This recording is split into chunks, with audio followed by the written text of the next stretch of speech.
Halo semuanya, selamat datang kembali di channel kami. Pernahkah kalian bertanya-tanya, apa rahasia orang Jepang bisa hidup begitu lama dan tetap sehat di usia senja? Jepang terkenal sebagai salah satu negara dengan harapan hidup tertinggi di dunia. Rata-rata, wanita Jepang bisa hidup hingga 87 tahun, dan prianya hingga 81 tahun. Angka ini jauh di atas rata-rata global. Nah, hari ini kita akan membongkar rahasia umur panjang mereka.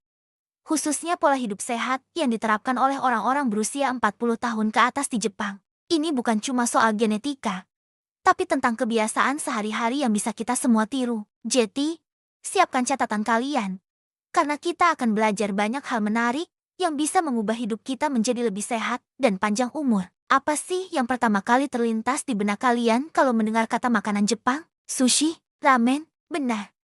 Tapi ada yang lebih mendasar dari itu. Rahasia pertama ada pada prinsip makan yang mereka anut, yaitu hara hachibu. Artinya, makanlah sampai kamu merasa 80% kenyang. Ini bukan diet ketat, tapi sebuah filosofi untuk mendengarkan sinyal tubuh dan berhenti makan sebelum perut terasa penuh sesak. Kebiasaan ini membantu mencegah makan berlebihan, menjaga berat badan ideal, dan mengurangi beban kerja sistem pencernaan. Bayangkan, dengan mengurangi porsi makan sebesar 20% setiap kali, kita bisa mengurangi asupan kalori secara signifikan tanpa merasa kelaparan. Ini adalah kunci untuk mencegah obesitas dan penyakit-penyakit yang menyertainya seperti diabetes dan penyakit jantung. Sekarang, mari kita lihat apa yang ada di piring mereka. Pola makan tradisional Jepang, atau yang dikenal dengan sebutan washoku, sangat kaya nutrisi dan seimbang. Mereka tidak makan satu jenis makanan dalam porsi besar, tapi berbagai macam lauk dalam porsi kecil. Coba perhatikan set menu makanan Jepang. Selalu ada nasi sebagai karbohidrat, sup miso, lauk utama seperti ikan bakar, dan beberapa lauk pendamping berupa sayuran, rumput laut, dan acar. Variasi ini memastikan mereka mendapatkan berbagai macam vitamin, mineral, dan serat dalam sekali makan. Ikan, terutama ikan berlemak seperti salmon dan makrel, adalah sumber utama protein dan omega 3 yang sangat baik untuk kesehatan jantung dan otak. Kedelai dan produk olahannya seperti tahu, tempe, dan natto juga menjadi bagian penting yang kaya akan protein nabati dan isoflavon. Kunci lainnya adalah cara mereka memasak. Orang Jepang lebih suka mengolah makanan dengan cara merebus, mengukus, memanggang, atau menumis dengan sedikit minyak. Mereka jarang sekali mengonsumsi makanan yang digoreng rendam deep fried. Metode memasak ini membantu menjaga nutrisi asli dari bahan makanan dan tentunya lebih rendah lemak jenuh. Selain itu, mereka juga sangat sadar akan penggunaan gula dan garam. Rasa makanan lebih ditonjolkan dari kaldu alami atau dashi yang terbuat dari rumput laut dan ikan, bukan dari bumbu instan yang tinggi sodium. Kebiasaan inilah yang membantu mereka menjaga tekanan darah tetap normal dan mengurangi risiko penyakit kardiovaskular. Jadi, mengurangi gorengan dan bumbu instan adalah langkah awal yang sangat baik. Rahasia umur panjang tidak hanya soal makanan, tapi juga tentang gerakan. Orang Jepang, bahkan yang sudah berusia lanjut, sangat aktif secara fisik. Tapi aktivitas mereka bukanlah olahraga berat di gym selama berjam-jam. Mereka mengintegrasikan gerakan ke dalam rutinitas harian. Berjalan kaki adalah bagian tak terpisahkan dari hidup mereka. Mereka berjalan kaki ke stasiun, ke pasar, atau sekadar jalan-jalan santai di taman. Banyak perusahaan bahkan mendorong karyawannya untuk menggunakan tangga daripada lift. Di pagi hari, tidak aneh melihat sekelompok lansia melakukan Rajyo Taiso, yaitu senam pagi yang disiarkan di radio nasional. Gerakannya sederhana, tapi efektif untuk meregangkan otot dan melancarkan peredaran darah. Kuncinya adalah konsistensi, bergerak setiap hari.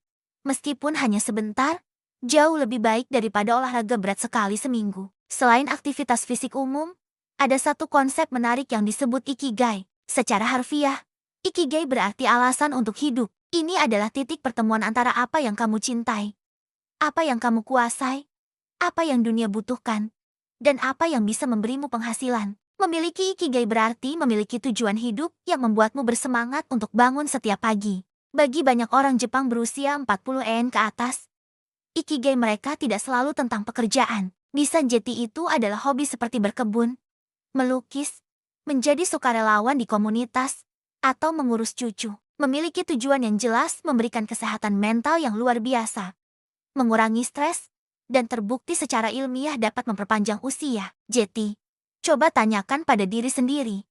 Apa ikigai kamu? Apa yang membuat hidupmu terasa berarti? Hubungan sosial juga memegang peranan sangat penting. Di Jepang, ikatan dengan keluarga dan komunitas sangat kuat. Mereka sering menghabiskan waktu bersama.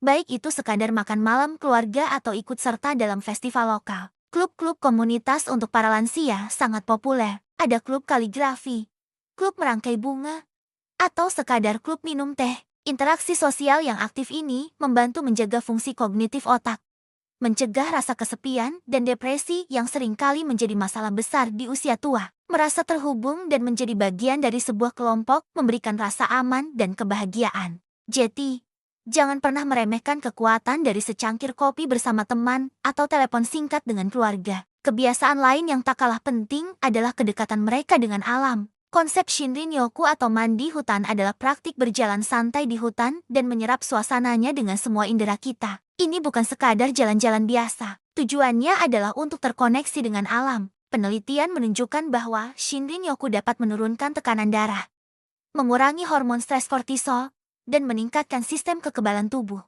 Banyak orang Jepang secara rutin meluangkan waktu untuk pergi ke taman, pegunungan, atau pantai. Paparan sinar matahari pagi juga penting untuk produksi vitamin D yang krusial bagi kesehatan tulang. Alam memiliki kekuatan penyembuhan yang luar biasa, dan orang Jepang telah memanfaatkannya selama berabad-abad. Selanjutnya, mari kita bicara tentang kebiasaan mandi. Bagi orang Jepang, mandi bukan hanya soal membersihkan diri. Ini adalah sebuah ritual relaksasi yang disebut ofuro. Mereka biasanya berendam dalam bak berisi air panas setelah membersihkan tubuh di bawah pancuran.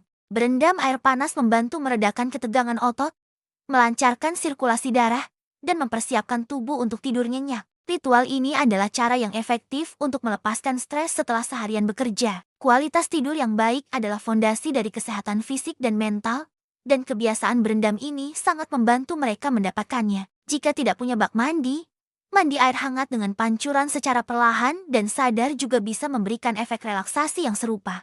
Terakhir, adalah pola pikir dan kesadaran. Orang Jepang cenderung memiliki pendekatan yang tenang dan menerima terhadap kehidupan, yang terinspirasi dari ajaran Zen dan Buddha. Mereka mempraktikkan mindfulness atau perhatian penuh dalam kegiatan sehari-hari, entah itu saat upacara minum teh atau sekadar menyapu halaman. Mereka menghargai kesederhanaan dan keindahan dalam ketidaksempurnaan, sebuah konsep yang disebut wabi-sabi. Pola pikir ini membantu mereka mengelola stres dengan lebih baik dan tidak terlalu khawatir tentang hal-hal kecil.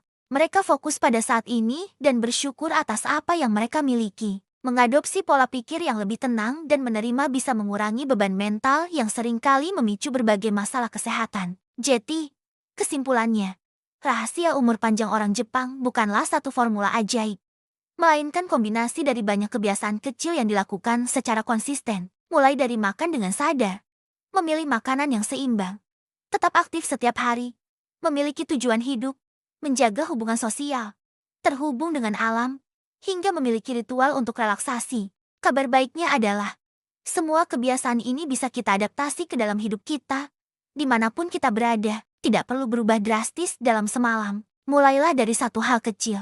Mungkin minggu ini, coba berhenti makan saat 80% kenyang, atau coba berjalan kaki 15 menit setiap hari. Perubahan kecil yang konsisten akan memberikan dampak besar dalam jangka panjang. Terima kasih banyak sudah menonton video ini sampai selesai. Semoga informasi yang kami bagikan bisa bermanfaat dan menginspirasi kalian untuk memulai gaya hidup yang lebih sehat. Jangan lupa untuk like, komen, dan share video ini ke teman-teman dan keluarga kalian ya. Dan yang paling penting, subscribe channel kami dan nyalakan lonceng notifikasinya agar tidak ketinggalan konten-konten menarik lainnya seputar kesehatan dan gaya hidup. Sampai jumpa di video berikutnya. Tetap sehat dan bahagia.